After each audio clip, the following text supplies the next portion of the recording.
princípio da legalidade administrativa é um princípio muito intenso.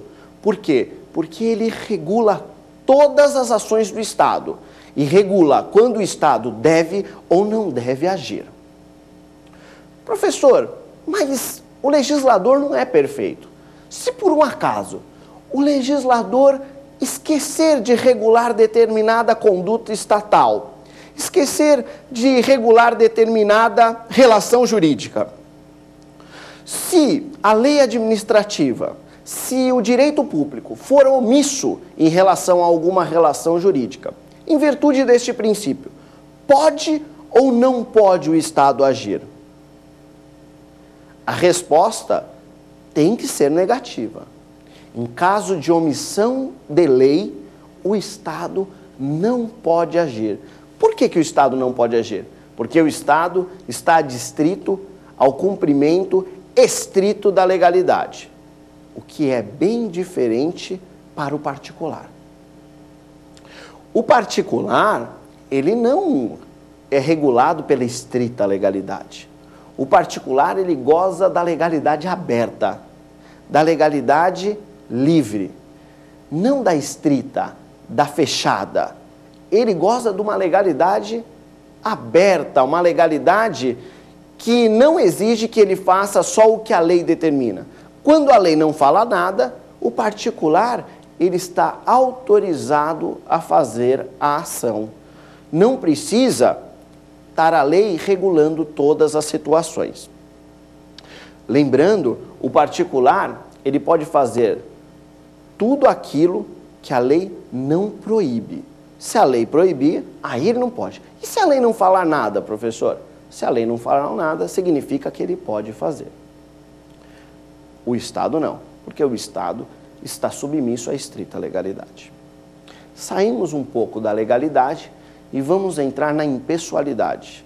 Aí você vai me perguntar, ô professor, impessoalidade, o Estado ele tem que ser impessoal?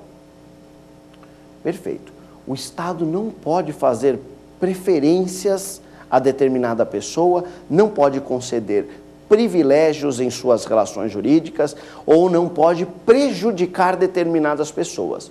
Se ele fizer isso, ele foge à finalidade da lei.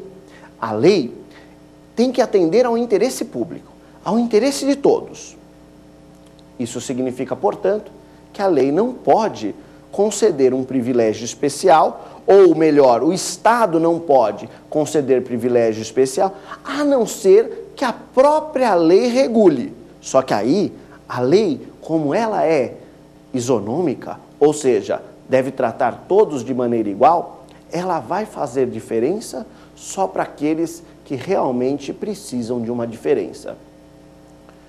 O exemplo disso é quando a lei, por exemplo, regula algumas situações diferentes para gestantes, alguns tratamentos especiais para gestantes, para idosos ou para aqueles que são mais humildes economicamente.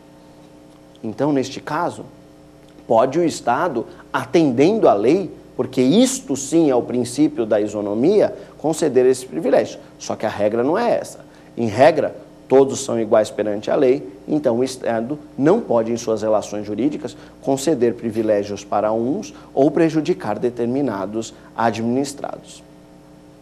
Só para aclarar essa situação, a gente pode pegar um exemplo que já é clássico. Brigas políticas. Brigas políticas são comuns no Estado onde a democracia é ativa, como é o nosso. Nós já vimos casos, isso narrados em jornal, tá bom? Então não estou aqui inventando ou fazendo relação com qualquer político. Não é essa a intenção. Mas nós já vimos casos, por exemplo, de situações em que um prefeito desapropriou o inimigo político dele. Quando um prefeito desapropria a casa, a residência de um inimigo político com fins tão somente de prejudicá-lo, o que ele está fazendo? Ele está ferindo o princípio da impessoalidade, porque ele está dando um tratamento desigual a determinada situação com o fim de prejudicar determinado cidadão numa relação jurídica estatal. Isso não pode acontecer, porque fere o princípio da impessoalidade. A mesma coisa acontece na moralidade. A moralidade também é um importante princípio.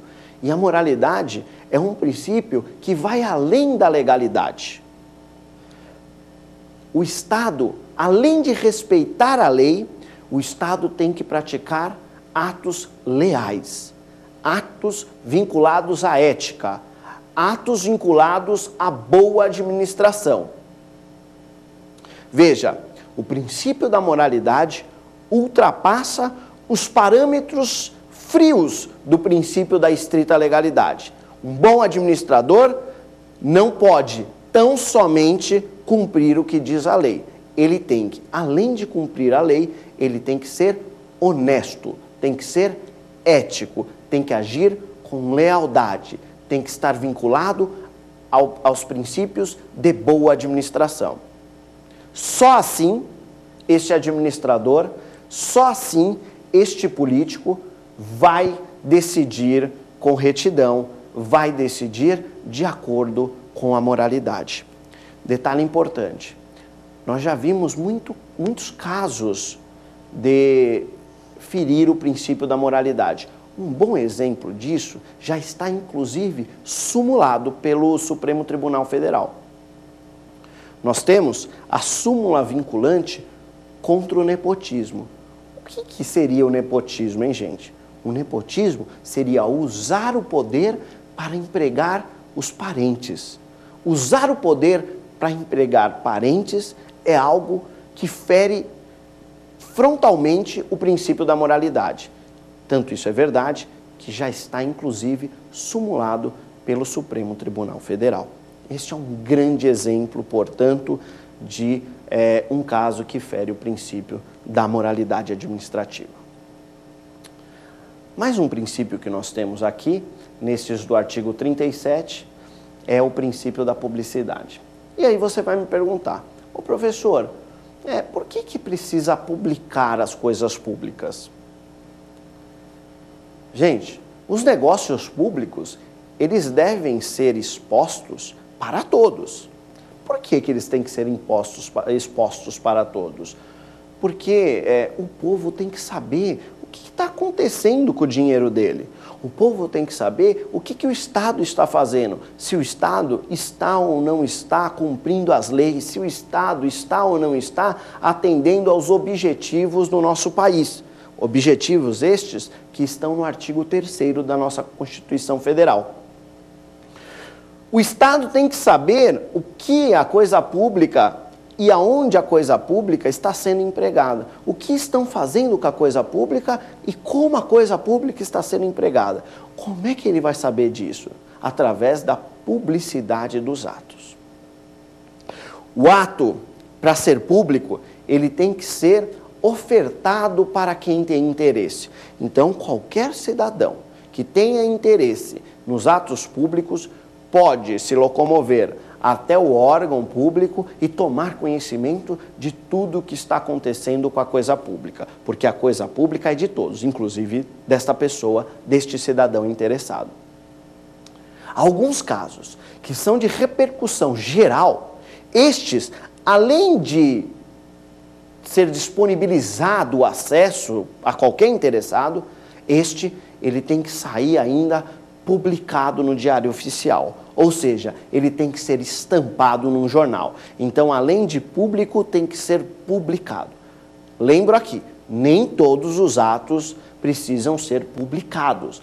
Todos os atos, via de regra, precisam ser públicos. Tem suas exceções, mas a regra é a seguinte: todo ato tem que ser público, e alguns deles, de repercussão geral, eles precisam ser, além de públicos, publicados.